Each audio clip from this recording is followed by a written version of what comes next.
Hello, and welcome to Season 9, Episode 3 of Bad Gays, a podcast all about evil and complicated queers in history. My name is Ben Miller. I'm a writer and historian currently working on a biography of the fashion designer Rudy Gernrich. And my name's Hugh Lemmy. I'm a writer and author.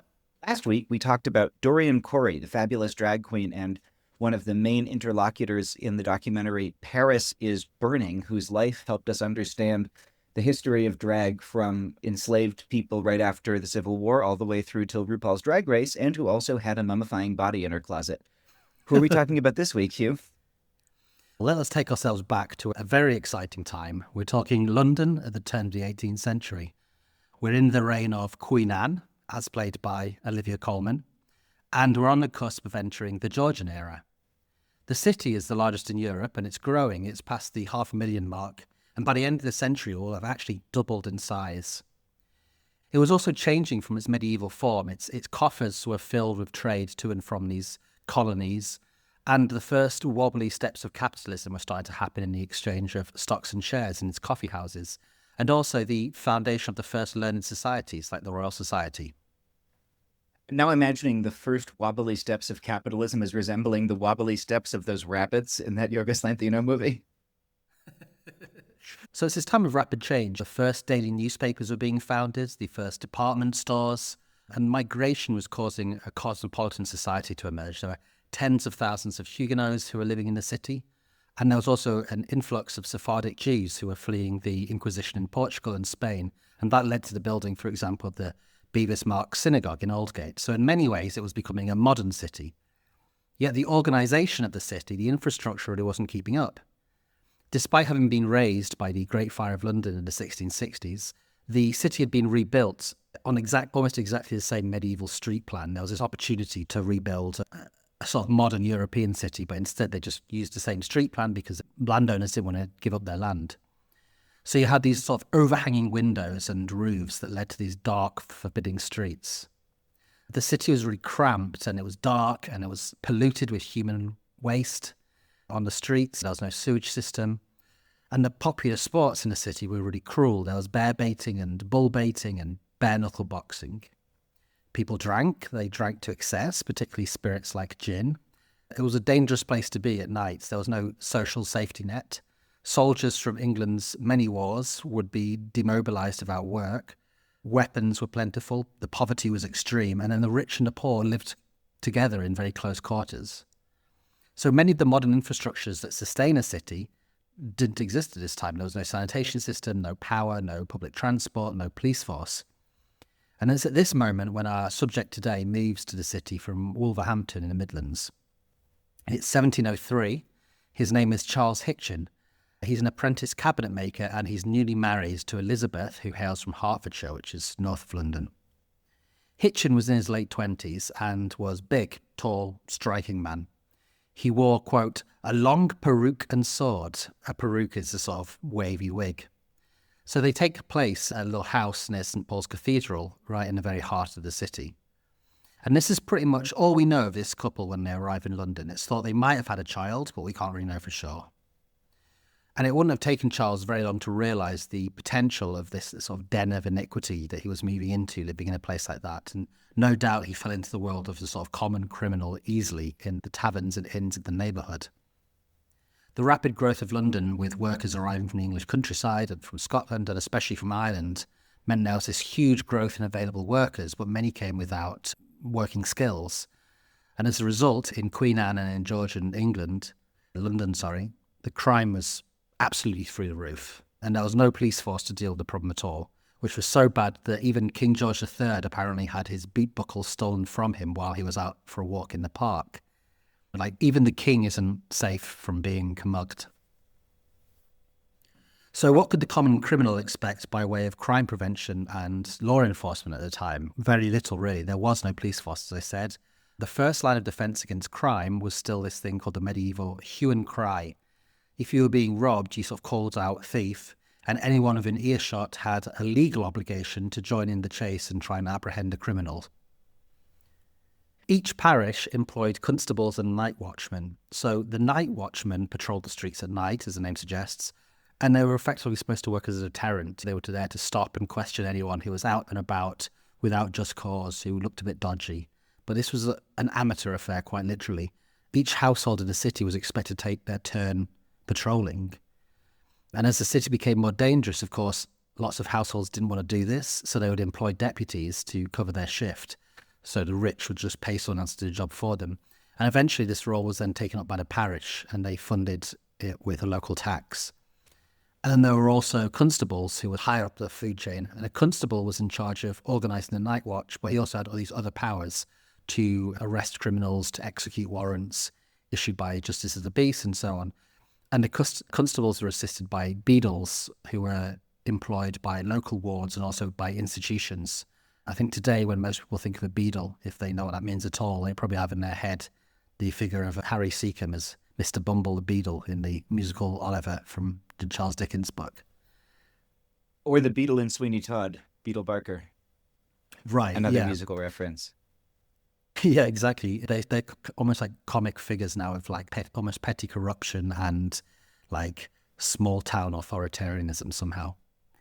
But we need to get out of our head the idea that this was a police force as such. The constables weren't out there solving crimes or responding to calls. They were more like a wing of the judiciary. They'd bring in alleged criminals to magistrates. The magistrates were known as the Justice of the Peace, or a JP, which is still a role in common law in England. So in London, the JPs were the politicians, the Lord Mayor and the aldermen. And they saw cases actually in their own homes, not even in courts. And the sort of crimes that the JP could punish were relatively minor, stuff like public drunkenness, petty theft, vagrancy, things like that. And anything more serious and criminal was taken to the Old Bailey, which was the central court in which felonies were heard. But again, all these roles were unpaid, really. And then lastly in London, you had this figure called the Marshal, and he had his men, the Marshal's men. So the Marshal and the Under-Marshal were in charge of clearing vagrants off the streets, seizing criminals, and then supervising this very sort of partial criminal justice system. And they had these 6 Marshal men who would help them in their duties. And so the Marshal and the Under-Marshal were, in fact, paid roles. The Marshal got £100 a year, and the Under-Marshal got £60 a year. And then there were also these various other perks to the role, such as taxes on stallholders at markets and fairs and things like this. So, of course, plenty of people would want that job. It was a steady job. It was good income. And like many of the appointments of the time, political appointments included, to get a job like that, you actually had to pay for it. So in 1711, Elizabeth's dad, Charles's father-in-law, he died. So Charles decided to use her inheritance, as you do, to pay the 700 quid for the role of the Under-Marshal of London. And so the following year he did that, and he became the Under-Marshal of London. So I'm going to shock you here, Ben, and say that actually this isn't a particularly effective way to police the largest city in Europe. No, it sounds great to me. Are you telling me that if you have positions that you have to pay for, but themselves don't pay particularly well, that you're going to incentivize people to do untoward things in these positions? It did pay quite well. The job was quite well paid, but yeah, of course, it's like a whole bunch of volunteers and people obliged by the state to work on a voluntary basis patrolling, and then also these people who pay for this cushy job and want to hold on to that job. It's a terrible situation. And so crime was rife, obviously, and it was getting a lot worse at this time. And so the response to this, much like politicians and pundits today do, was to focus on increasing punishment. The early 18th century was a time of what was known as the Bloody Code. It was this period of this massive expansion of capital offences. Capital offences are crimes for which you can be executed. You could be hanged in England. So at the start of the century, there were about 50 crimes for which the punishment was death. And then by the end of the century, it was 220 crimes. Sorry, at this point, I'm going to put on my big hat marked Big Daddy Marxist and say the whole history of crime and punishment in the 18th century can only truly be understood through this ruthless, materialist critique of what's going on. The cause of this enormous spike in crime was, of course, not some sort of moral failing or some sort of plague of immorality, but the economic conditions. Cities had been growing as a result of the destruction of this traditional economic order in the countryside through the removal of these ancient rights and privileges to stuff like common lands, and through the enclosure of the common lands on which In the past, anyone could have grazed a certain number of sheep or collected firewood, things like this. And so the enclosures produced this landowning class of great wealth, which of course led to growing cities through trade and manufacturing. And then the poor moved from the countryside where they could no longer sustain themselves in subsistence farming to the cities in hope of finding jobs. But of course, many people moved to the cities couldn't find jobs. And at the same time, those people who were still living in the countryside had to take to crimes of survival, like poaching. And so this new class of the bourgeoisie, who were made rich from the enclosures of the common lands and subsequent manufacturing and mercantilism, they wanted to invest this money. But they were investing in financial markets and instruments with little to no regulation. Imagine that, new exciting financial instruments based on new developments of technology that are unregulated. What could possibly happen next? Well, of course, this led to an economic downturn that was caused by the collapse of the South Sea Company, which was a true national madness in which the government, which was in huge debt, tried to refinance itself through the creation of a company to trade with South America, which caused this massive stock market bubble as people invested in this company with rising stocks, despite the fact that nobody really knew how the company was going to make money trading with the colonies, because the colonies were controlled by Spain, with whom the Brits were at war. Imagine that. A giant bubble, speculative bubble, with no particular plan to make any money. It's a good thing that as capitalism developed, it stopped doing foolish things like that. I take it we're not taking Bitcoin on our Patreon. So when this scheme collapsed, it was like the lights coming on at the end of the disco. The country had to face up to the facts, and there was this huge financial crisis. So here we have a recipe, of course, for high crime. You have serious poverty. You have no social safety net at all, almost. You have this sort of decrepit old poor laws system, which doesn't really work anymore. And then you have a high income disparity between rich and poor, and also, of course, financial instability. So these new capital offences that were being put on the books were either for crimes of survival, like theft, larceny, even like cutting down trees or poaching rabbits and stuff like that, or they were political crimes. Because I want to be clear here that the proto-proletariat of England were not passive observers to what was going on. And so lots of crimes like killing the king's deer or stealing a huge shipment of wine from the Prince of Wales were also politically motivated. And then some of the capital crimes also included things like the breaking of factory machines, like new looms, for example, that were putting people out of jobs, which of course highlights this sort of political insurrection that was brewing. And then if you add into this mix, this other factor, which was the fear of the Jacobites, which was tied into all this, the Jacobites being the people who wanted descendants of King James, who was toppled, to come back onto the throne. So what might surprise you here is that during this time, executions actually fell. And of course, that's when I put my Big Daddy Marxism hat back on, because although the sort of natural limit of primitive accumulation was being reached in England, there was very little common land left to steal of the people. There was plenty of land to steal overseas, of course, from indigenous people in what were becoming colonized lands. But to do that, you need colonizers. You need people to work the land to start making it profitable. And who better to do this than the surplus criminals of London? So from the start of the 17th century up to the American Revolution, it's thought that the British sent up to about 120,000 convicts and prisoners to British America. And that was a terrifying sentence at the time, that the conditions on board ship were appalling. And if you survived, you'd find yourself, of course, in this totally alien land with no contact to your family, little hope of ever returning home. And then you were forced to work as an indentured labourer to pay off the cost of your own transportation. And after the American Revolution, of course, then the same process happened in Australia. Right, which explains a lot about the early political history of both the United States and Australia. But I can imagine that would have been a death sentence for a lot of people, right? The chances of survival in that situation were not altogether high. And the chances that you would ever come back and see anybody at home ever again were even less, right? Yeah, and coming back, it's a one-way ticket, basically. When we're talking about chance of survival, it's not the same as the Middle Passage of enslaved people taken from Africa. Of course not, in no. any way. Indentured labour, which was happening at a time of prisoners, or also just people who were so poor they had to take the opportunity of indentured labour, was a pretty miserable affair. But they were not chattel slaves. They were working off their debts, essentially. and their children were not born into slavery. But Right, either way, you would have been, I mean, it's still like bad treatment, not potentially very bad food, difficult conditions where you are. yeah, and the trip across would have been very unpleasant. And then when you got there, a lot of people would die in the first couple of years from malnutrition. And yeah, the people were not built, and the colonies, the early colonies, were not built for survival. It was very difficult for people to live.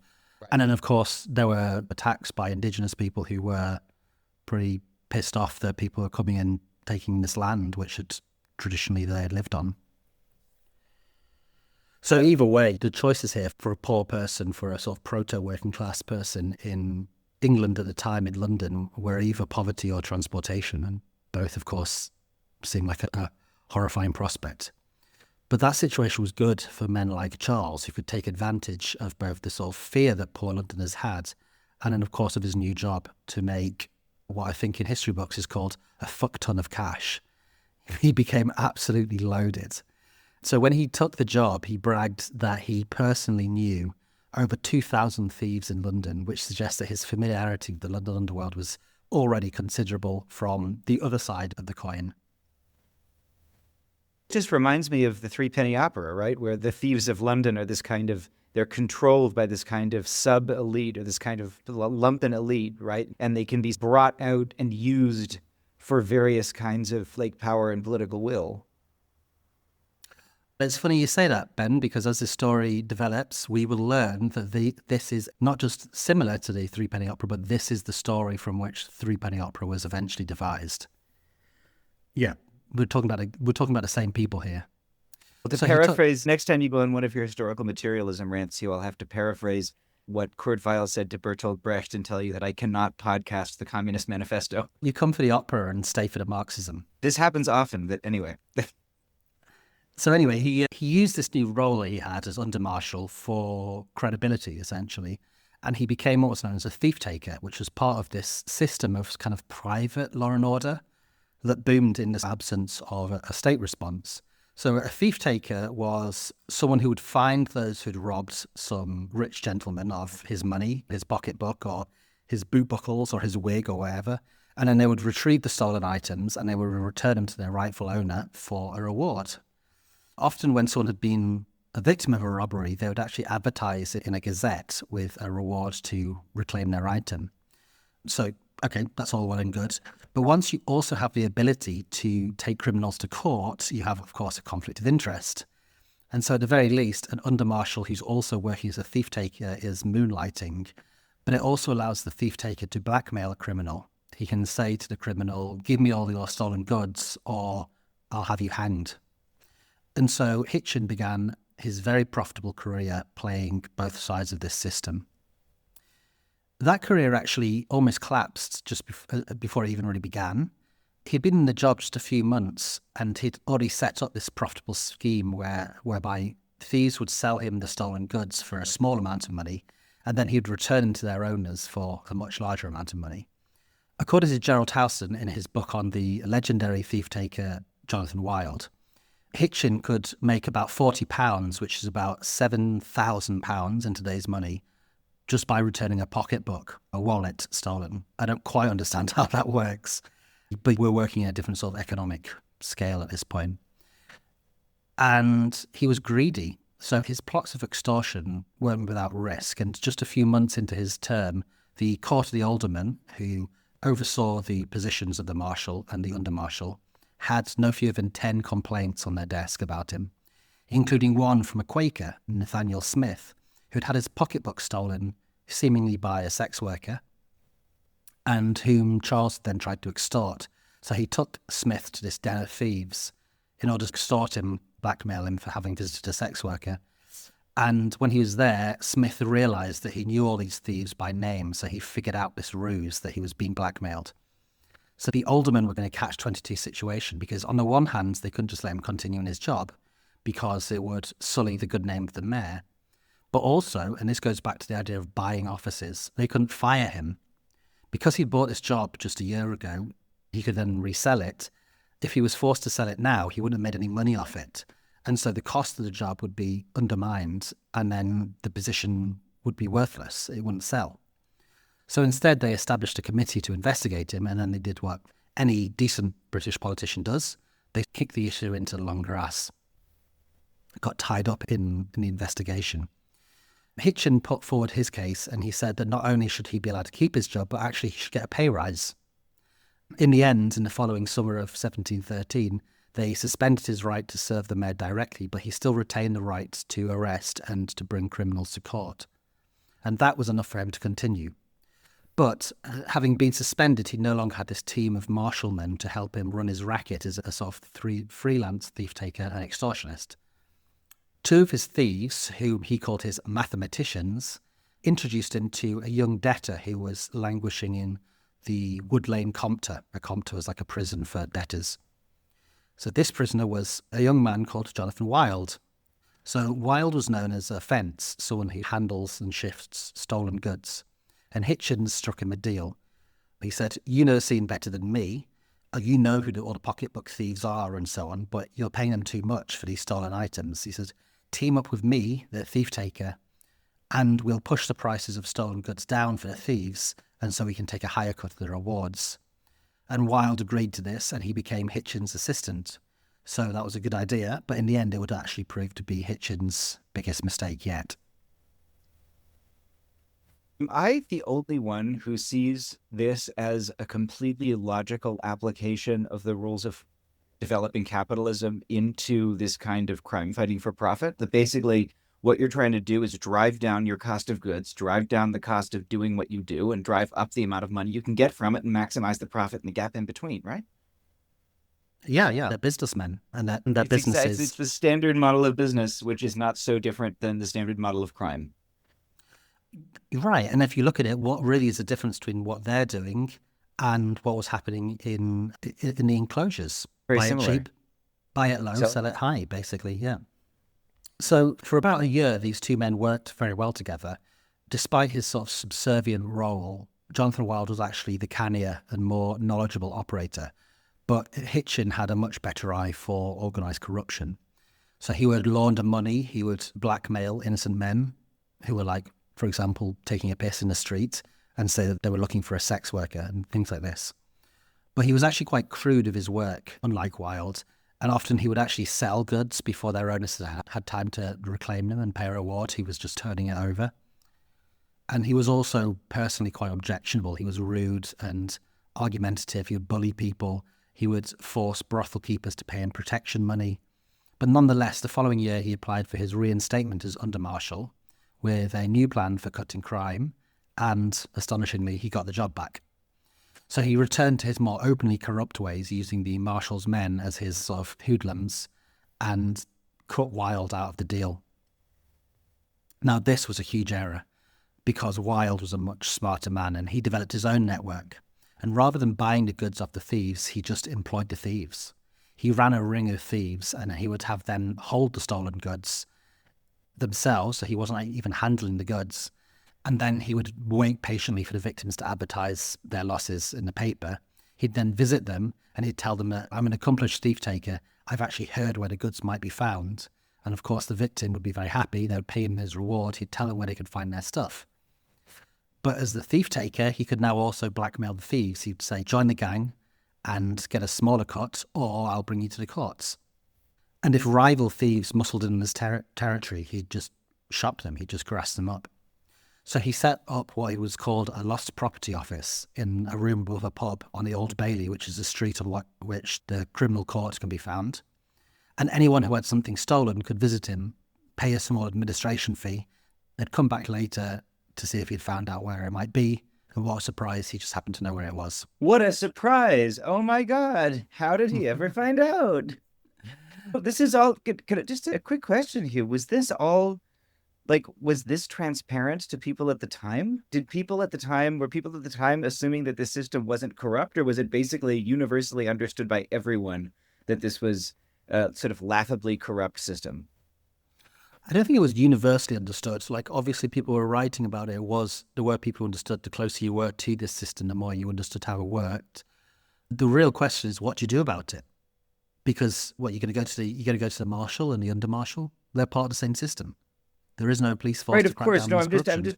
I'm just wondering if there's like a sort of public culture of like satirical things about how all of this is utterly corrupt. I guess maybe when you say this is what's taken for the Threepenny Opera, I guess that's where this comes from, right? But Yeah, and as the sort of printing press has brought this new culture, literary culture into the city, and there's a huge amount of newspapers and stuff being published, then yeah, these figures emerge as cultural figures.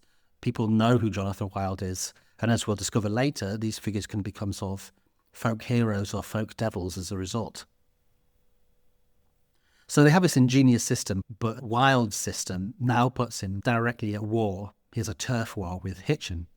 So Wild, of course, had his skills. He was very quick-witted, he was intelligent, but Hitchen had his own, which was his very crude brutality, but of course this facade of authority. So Hitchen then joined an organization that was called the Society for the Reformation of Manners. It was a kind of 18th century forerunner of Mary Whitehouse's Festival of Light, or maybe the Moral Majority, which saw all around it this dissolution of Christian values and a rise of immorality in this new city. So this organisation boasted judges and MPs and constables amongst its ranks, and it used its resources to bring prosecutions for various types of lewd conduct, whether it was swearing in the street or dirty plays, for example. But its main target, of course, was prostitution, and especially male prostitution. In a sermon of 1727, preached to society by the Bishop of St. David's, we actually get a taste of their invective. Quote, "Once more, since that most detestable and unnatural sin of sodomy, which but rarely appears in our histories, and that among monsters and prodigies, has been of late transplanted from the hotter climates to our more temperate country, and has dared to show its hideous face among a people that had formerly had it in the utmost abhorrence, it is now become the indispensable duty of the magistrate to attack this horrible monster in morality by a vigorous execution of good laws that have justly made that vile sin a capital crime." man, there's nothing like a really corrupt system's high moral tone. There's just there's a particular quality to the high moral tone of an unbelievably corrupt system, and you hear it in that so well. And of course, not only is sodomy a detestable sin, but worse, it's a foreign detestable sin. And this ties in, of course, very closely with the sort of thesis we put forward in our book, Bad Gays or Homosexual History, about the relationship, this fear of this relationship between colonialism and the invention of homosexuality as an idea, that he's saying Right. this never happened except amongst the monsters until we had the colonies, but now we've been importing this from the colonies, and then of course also from Europe. And So all these ideas about the foreign and disease too, right? There's the old joke that every language's first word for syphilis is this other country disease, right? The French disease, the Spanish disease, the French call it the Italian disease, the Italians call it the Spanish, and the Spanish call it French, or something like this, yeah. right. Yeah. And I've gotten it in all three. No, I haven't. Anyway, that's it. So in an account of the society's progress, the group claimed in the same year that, quote, "The total number of persons persecuted by the societies, in or near London only, for debauchery and profaneness, the 36 years last past, are calculated at about 94,322. The said societies have also been assistant in bringing to punishment several sodomitical houses, as well as diverse persons for sodomy and sodomitical practices, who have been prosecuted by the direction and at the charge of the government." End quote. So Hitchen was reinventing himself not just as a thief-taker, but also as a sort of moral spokesperson with this weight of authority.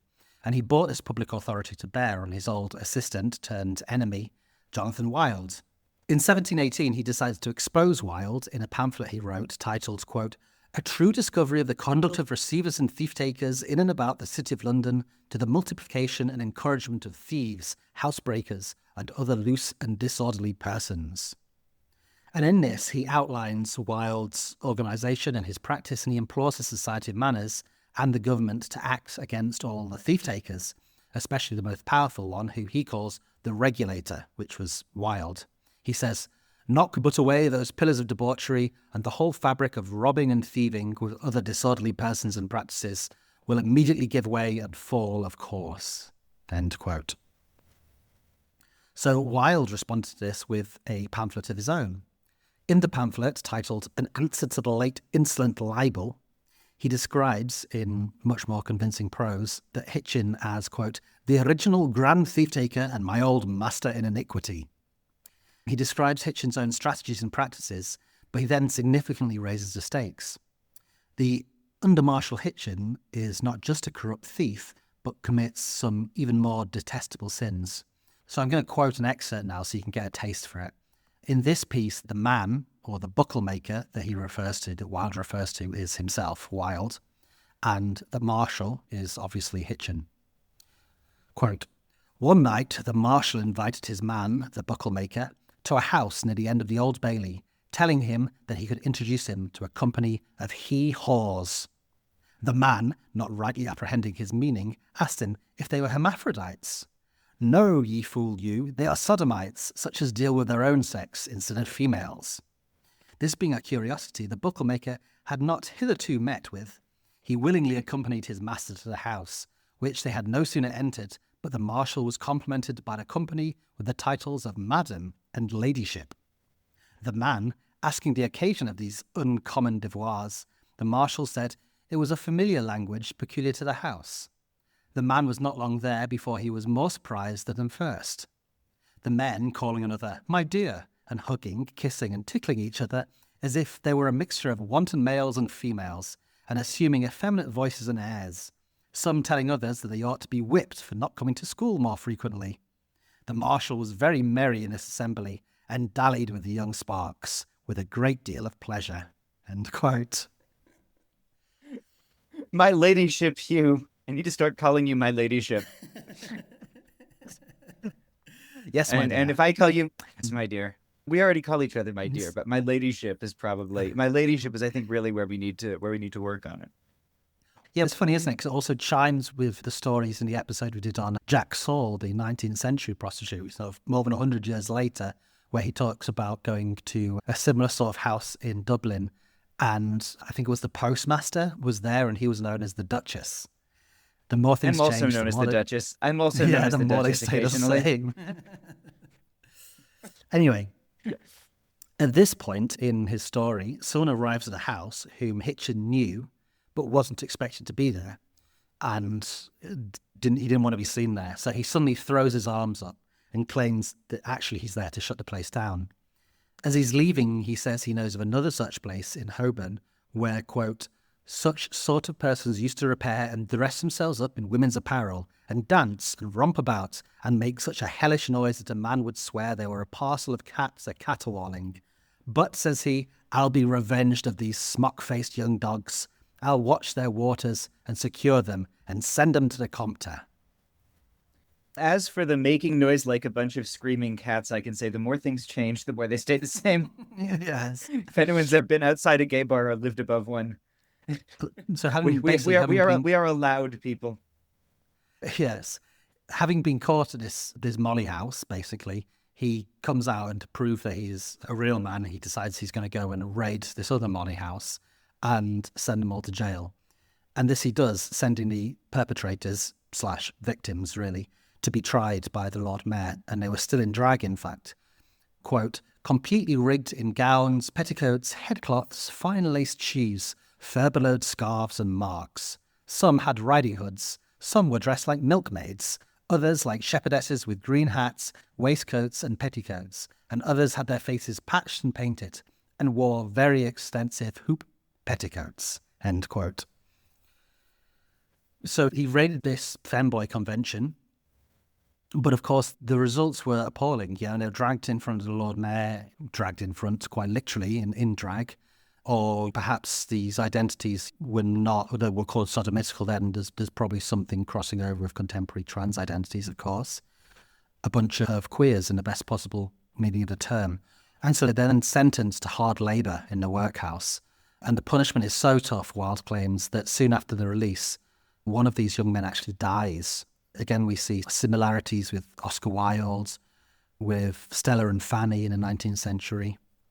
Wilde's account of the Molly House ends, quote, any that want to be acquainted with the Sodomitish Academy may be informed where it is and be graciously introduced by the accomplished Mr. Hitchen, end quote. So he's not only outing I am going Hitchen... to trademark the phrase the Sodomitish Academy. and use it for everything, really. I could imagine a line of products. I could imagine courses. I could imagine I should retitle my writing courses the Sodomitish Academy. Really. Yeah. No, this is why I say that Jonathan Wild's prose is a good deal more interesting than Hitchen's. So he's not only outing Hitchen at this point, but he's also placing him within the context of London's molly house scene. Molly houses were places, sometimes they were like the back room of a tavern or a gin house, and they were where queer men could meet and cruise and sometimes even fuck. But they also developed this much sort of richer culture with their own slang. They even had like faux marriage rituals, drag performances, including there's an account of one in which there's this sort of live birth in which this Molly or perhaps a drag queen in labour pushes out a baby, but when he finally gives birth is not a baby, it's an entire cheddar cheese. That on stage right now.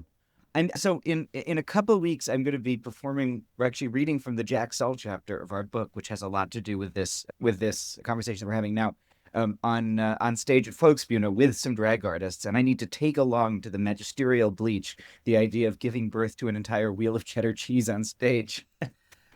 Yeah. Amazing. You can just imagine the vibe in that room, like candlelit, everyone pissed off their faces on rum and gin, all dragged up, the threat of almost like execution probably hanging over their heads, and then this drag queen comes in and gives birth to a cheese. It's just must have been a most amazing environment.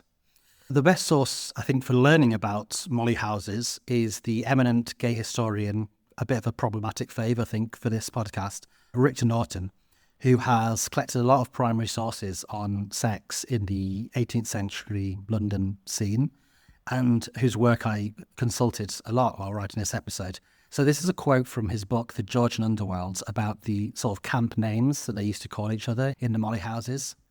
Quote, some that have been recorded include Primrose Mary, a butcher, Dip Candle Mary, a candle merchant, and his boyfriend Aunt May, an upholsterer, Tub Nan, Old Fish Hannah, Susan Guzzle, Aunt England, a soap boiler. Guzzle?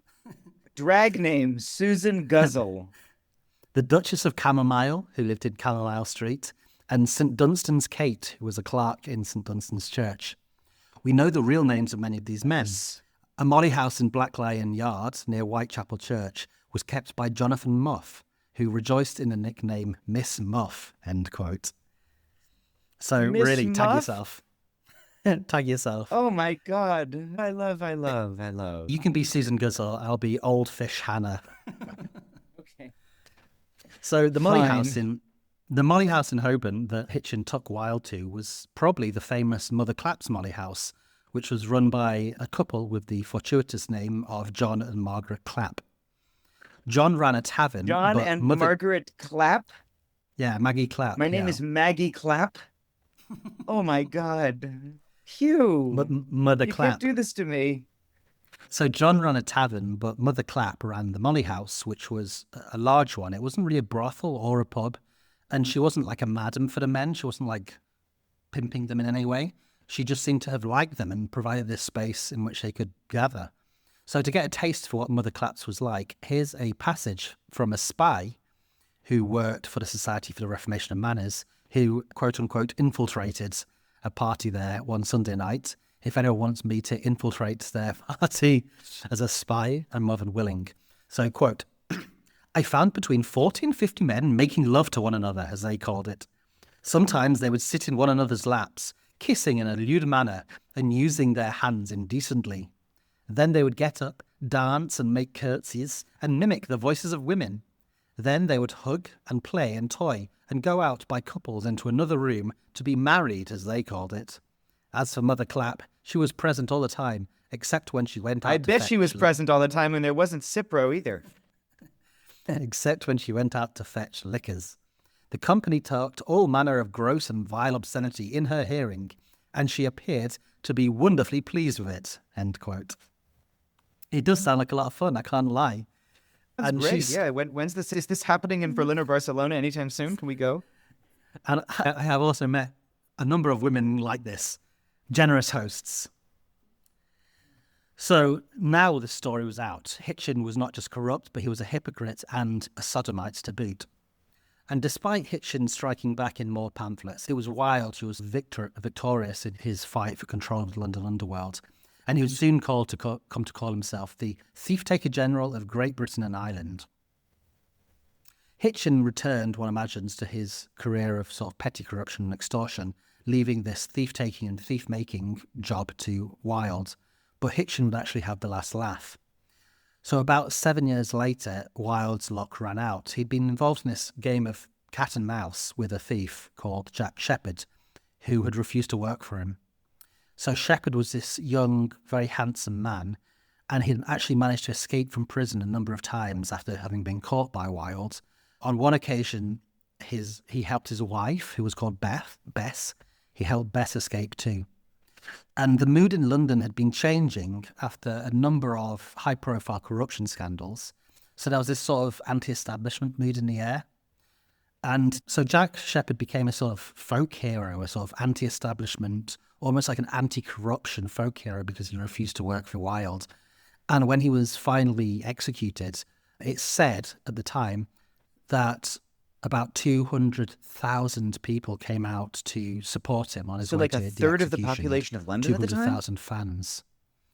Yeah, the population of London this time is about 600,000. So even if that's off, it would have to be off by an still order of some magnitude. significant number Still a of people. huge amount of people loved him.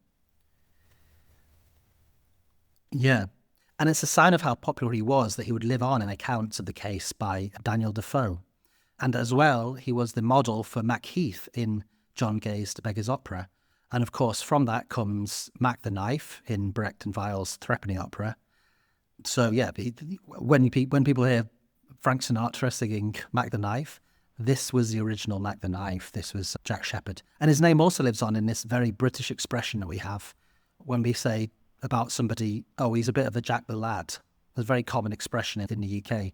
It means you're a lovable rogue, like you're a bad lad, but you people like you because you're charming.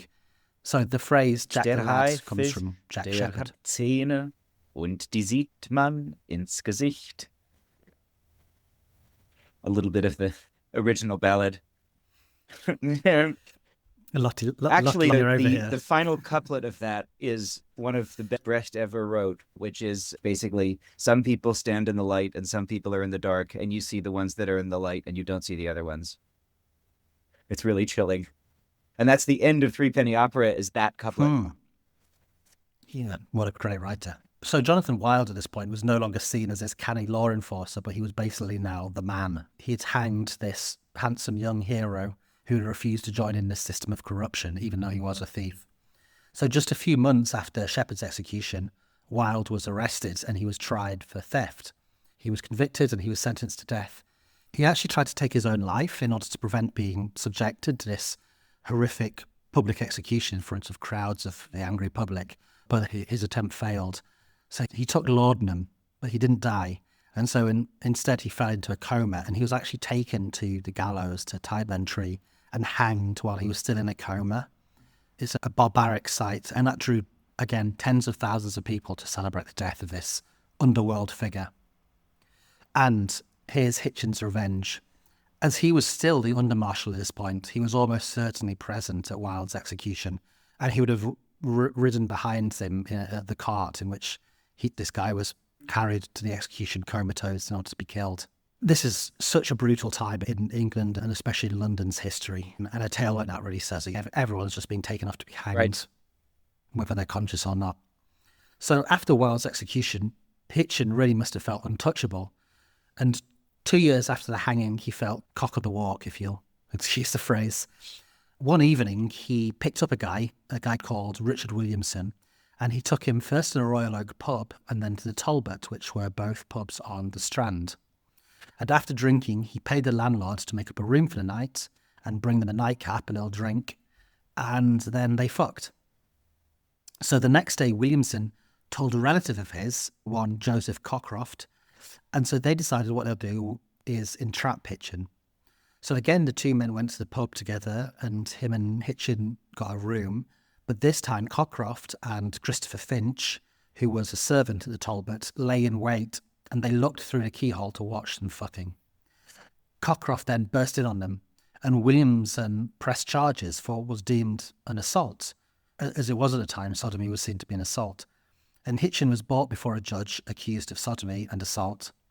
Finch gave evidence, quote, "The prisoner frequently came to my master's house with soldiers and other scandalous fellows and called for a private room, which made me suspect him for a sodomite.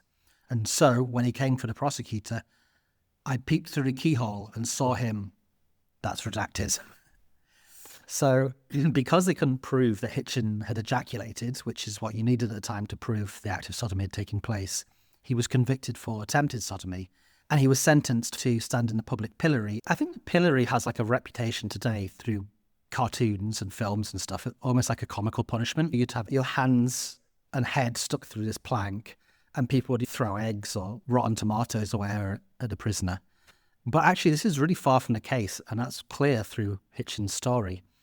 His friends in law enforcement actually, of course, cops being cops even before they're cops, came to his aid, and they tried to barricade the roads that led to the pillory to prevent the public from attacking him.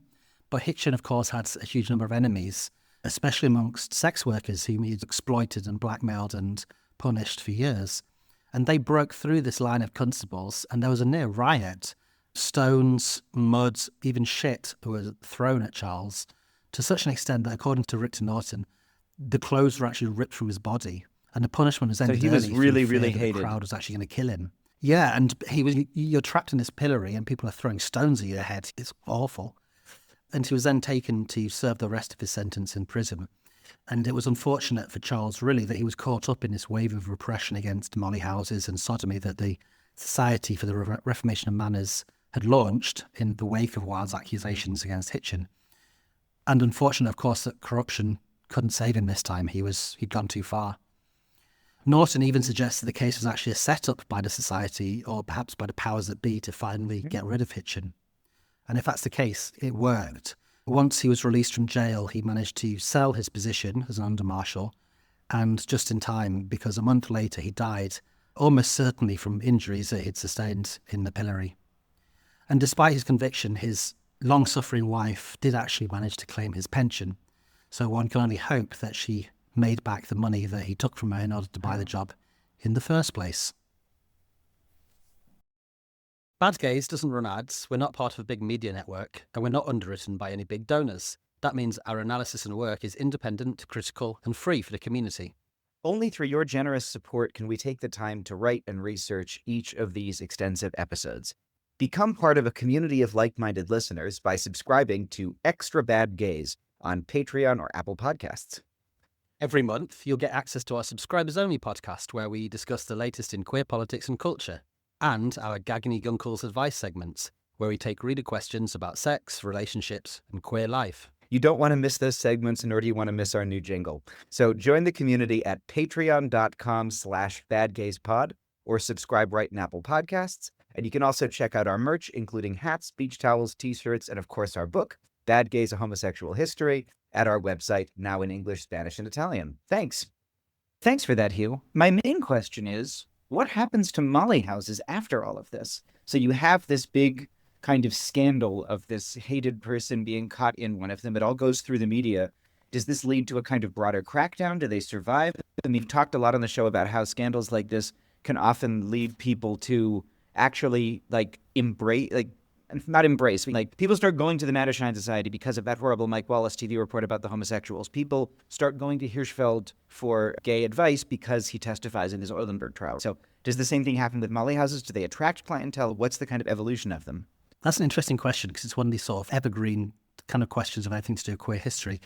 Because what is recorded of these things is often their suppression, right? So it can appear that you have a lot at a certain period and then none afterwards. But actually, it's just because people are suppressing them at one point and then not afterwards. So you get the same sort of thing here. You get these waves of moral panic. So in the 1720s and 30s, there are a lot of these accounts because of organizations like the Reformation of Manners.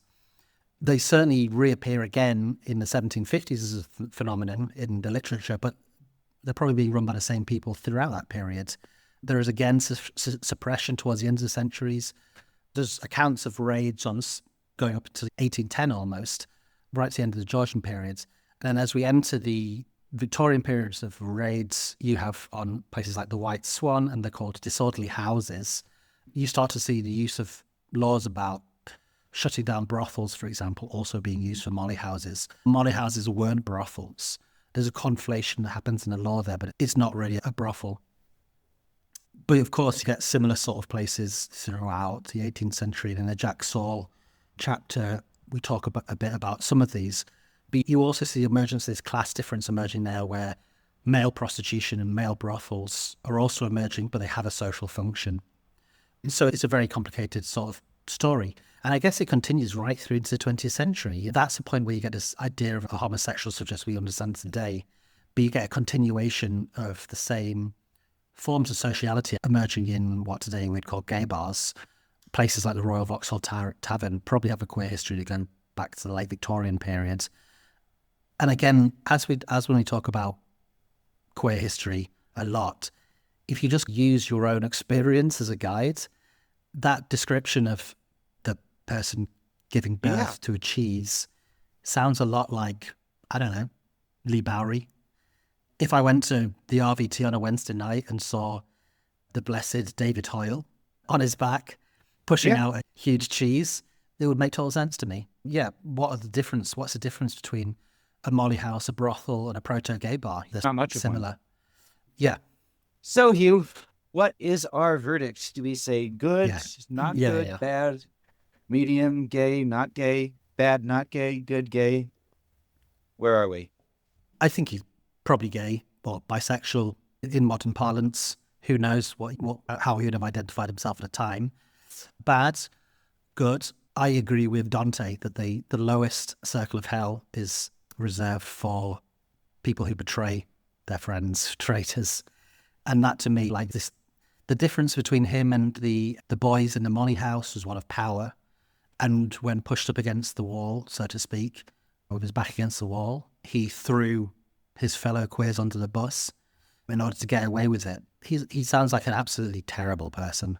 There's very little in any of the accounts I read of him or his life that suggests any sort of redeeming features at all. So I'm going very clearly this bad, gentleman gay. About the quote that was given for our book cover by a friend of the show, Juliet Jakes, who said, some of these gays are good and some are bad and some are just bloody awful. And I would put today's episode in the bloody awful category. Hugh, if people want to learn more or follow the research trail that you used to write this episode, what are some places they can turn? Yeah, to quote Chris Morris, he really is a shit. Okay, so there's a whole bunch of interesting books that are very fun and readable. The first one I looked at was Thief-Taker General, Jonathan Wild and the Emergence of Crime and Corruption as a Way of Life in 18th Century England by Gerald Howson. There's also a book much more broadly on crime and punishment in London at the time from, again, more of a Marxist perspective by Peter Leinbauer, who's a great historian, called The London Hanged. And then our old friend Richard Norton, who wrote The Georgian Underworld, which includes a lot of this sort of material. And if you go onto his website, there is just a wealth of amazing archival material full of all those sort of great quotes. And then lastly, there was a website called, I don't know if it's pronounced London Lives or London Lives, but londonlives.org.